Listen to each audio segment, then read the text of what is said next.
un tiempo con Dios para meditar todo el día. ¿Debo guardar los 10 mandamientos? Y leemos en la primera carta de Juan, en el capítulo 2, versículo 3. Dice la palabra de Dios: y en esto sabemos que hemos llegado a conocerle, si guardamos sus mandamientos. Por eso debo guardar los 10 mandamientos. Este es un hermoso tema de preguntas que me han hecho y quiero responderlas bajo estos devocionales. Y algunos dicen que debemos guardar todavía los 10 mandamientos porque la palabra lo dice, como en este versículo. Y voy a explicar, creo yo, durante 2 semanas este tema porque es muy completo y quiero después explicar uno a uno cada mandamiento y verificar si realmente los podemos cumplir. Así que no voy a dar yo mi respuesta si debemos cumplirlos o no debemos cumplirlos, porque hay algunos que dicen que tenemos que cumplir los mandamientos, si no, no iremos al cielo, y otros dicen que no, porque somos salvos por fe, no por obras. Entonces he enseñado mucho esto desde la iglesia, desde el púlpito, y quiero enseñarlo desde este medio virtual y a través de estos tiempos con Dios para meditar todo el día.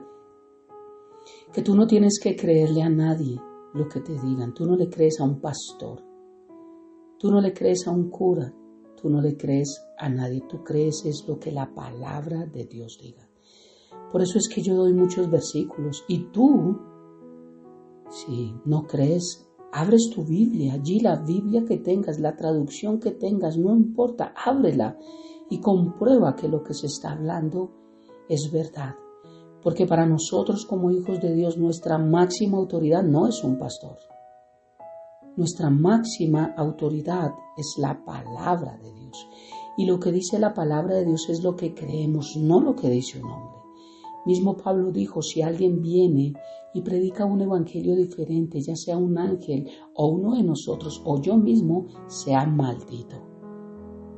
Y durante muchos años la palabra se enseñó sin que el hombre tuviera la capacidad, la facilidad, la bendición de tener una Biblia en sus manos y abrirla y corroborar lo que allí se predicaba. Por eso hoy es fácil derribar todo argumento y entender realmente lo que dice la palabra de Dios.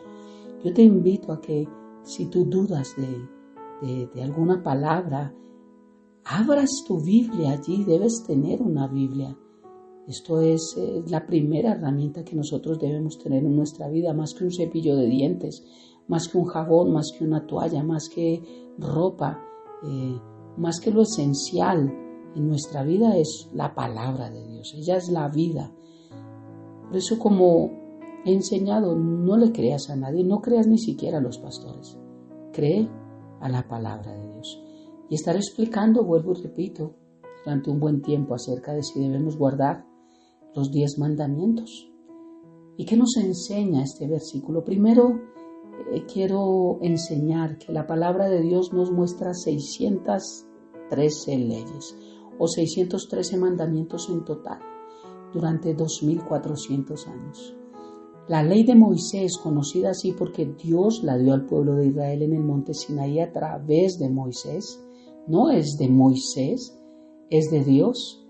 Es conocida como los 10 mandamientos de la ley de Dios.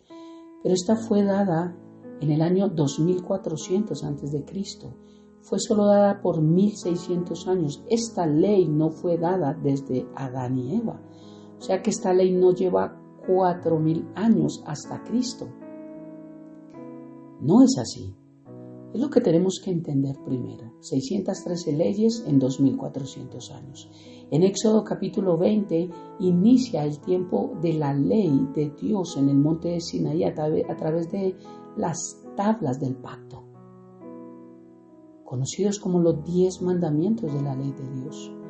Pero el Señor, antes de morir y resucitar, antes de la dispensación de la gracia de la iglesia, el Señor dejó un nuevo mandamiento. Juan capítulo 13, versículo 33-34, dice: un nuevo mandamiento os doy, que os améis unos a otros, como yo os he amado, que también os améis unos a otros.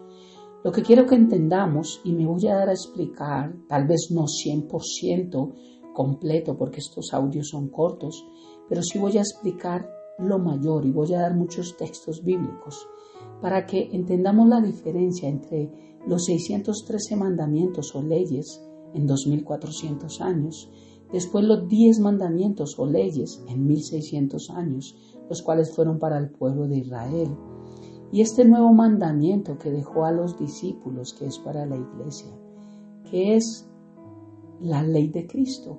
Sí tenemos que cumplir una ley que es la de Cristo, pero no la ley del pueblo de Israel, no la ley dada al pueblo de Israel. Este nuevo mandamiento es el mandamiento del amor. Pueden leer primera carta a los Corintios capítulo 13. El Señor dice que de qué le sirve tener todo, dones, talentos, de todo, si no tenemos amor. Y obviamente el que ama no mata, el que ama no roba, el que ama no codicia, el que ama, etcétera, etcétera, etcétera. Por eso estos temas van a ser de vital importancia para entender si debemos guardar los 10 mandamientos. Un pequeño repaso, ya lo dije, pero ¿qué son los 10 mandamientos de la ley de Dios? Los 10 mandamientos, también conocidos como el decálogo de las palabras dadas allí en el monte de Sinaí, son un conjunto de principios éticos, una ética moral y de adoración a Dios nuestro Padre Celestial, que juegan un papel importante en el judaísmo y en el cristianismo de hoy. Incluyen instrucciones de cómo adorar a un solo Dios, otras como guardar el día de reposo, prohibiciones contra la idolatría, robo, deshonestidad, adulterio, etc. Diferentes grupos religiosos siguen distintas tradiciones en cuanto a la manera de interpretarlos y enumerarlos. Todos conocemos los 10 mandamientos, pero cuando los explique uno a uno, nos vamos a dar cuenta si realmente todos cumplimos, aunque sea estos 10 mandamientos. Porque las 613 leyes o mandamientos será imposible. Ahora se redujeron a 10, vamos a ver si al mirar uno a uno realmente al terminar este estudio podemos decir sí, yo puedo cumplir la ley. Los 10 mandamientos aparecen 2 veces en la Biblia. Primero en el libro de Éxodo y después en Deuteronomio. De acuerdo a la historia narrada en el libro de Éxodo, Dios escribió estos mandatos en 2 tablas de piedra, las que le dio a Moisés en el monte Sinaí. Según el relato, cuando Moisés bajaba del monte, vio al pueblo que estaba adorando un becerro de oro y estaban en fiestas. Y bueno, yo he enseñado lo que la palabra enseña. Realmente no era una fiesta normal, estaban en orgías, estaban en actos sexuales impuros y adorando un becerro de oro que era tipo de Baal. Baal era un toro. Ellos no quisieron hacer un toro directo porque dijeron, no, tal vez esto se nota igual a Baal. Hagamos un becerrito pequeñito que no se note que es Baal y adorémoslo. Bien, pues los becerros crecen y se vuelven Baales. Y esto muestra en la vida muchas cosas que creemos que son pequeñas y que no entendemos que un día crecerán y en nuestra vida tomarán mucha fuerza y vendrán a ser ese mismo Dios para nosotros, el cual quitará el lugar del Dios verdadero que debe ser nuestro Padre Celestial, nuestro Señor Jesús, el Espíritu Santo, ese becerro de oro que muchos adoran y lo ponen en su corazón, esas cosas pequeñas que aman, esas cosas pequeñas que no pueden dejar, esas cosas pequeñas que tal vez pueden pasar desapercibidas para otros, pero que no lo son, un día crecen. Nos muestra la palabra de Dios que Moisés, enfurecido, rompió estas tablas. Posteriormente pidió a Dios que perdonase al pueblo y sellase con él un pacto o una alianza. Entonces el Señor ordenó a Moisés que tomara 2 lajas de piedra y en ellas quedaron escritos los 10 mandamientos del pacto, reconviniéndole que no deben tolerar la desobediencia. Estos son los 10 mandamientos de la ley de Dios, el por qué fueron nuevamente escritos en la palabra de Dios.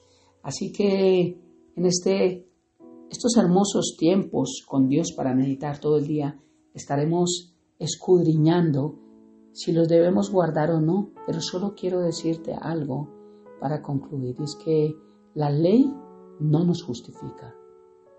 Solamente Cristo es quien nos puede justificar. Esto nos enseña que realmente no hay nada que podamos hacer apartados de Dios, que no hay nada que podamos cumplir en nuestras propias fuerzas y que podamos decir, si yo cumplo todo, yo no fallo en nada, por eso es que soy perfecto, soy bueno e iré al cielo. Eso nos muestra que realmente ha sido imposible en nuestras propias fuerzas tratar de luchar por buscar algo que solamente Cristo pudo venir a darnos a través de su muerte en la cruz. Esto nos muestra que sin Dios no somos nada. Esto nos muestra que por más que creamos ser lo más buenos posibles, la Biblia dice que no hay bueno ni uno. Así que me encantan estos tiempos que vamos a tener, porque lo que tenemos que guardar es a Cristo en nuestro corazón, entendiendo que solo Cristo es quien nos puede dar vida y vida en abundancia, esa vida eterna. Oremos. Padre eterno de gloria, gracias por esta hermosa mañana, por este día. Gracias por este estudio que nos permites tener, que tu palabra nos da para crecer a la estatura del varón perfecto. Gracias porque estos temas son importantes, Dios. Gracias porque nos hacen meditar todo el día. Entender que realmente por más que tratemos de caminar lo más correctamente, nunca podríamos llegar a obtener esa salvación que tú lograste, Dios. Pero que necesitamos caminar lo mejor posible para mostrar que hemos nacido de nuevo y para mostrar que tú habitas en nosotros. Porque hay una diferencia muy grande que estaremos viendo entre que las obras sean producto de nuestra salvación a que sean producto de que ya somos salvos. Las obras no nos salvan, pero sí muestran que hemos nacido de nuevo. Ahora, ¿cómo entender esa diferencia para poder obrar bien? Es lo que estaremos viendo. Gracias, Padre, por este hermoso tiempo. Te amamos y te bendecimos y dejamos todo en tus manos, habiendo orado a ti en el nombre de Jesús y bajo el poder de tu Santo Espíritu. Amén y amén. Bendiciones del cielo para todos.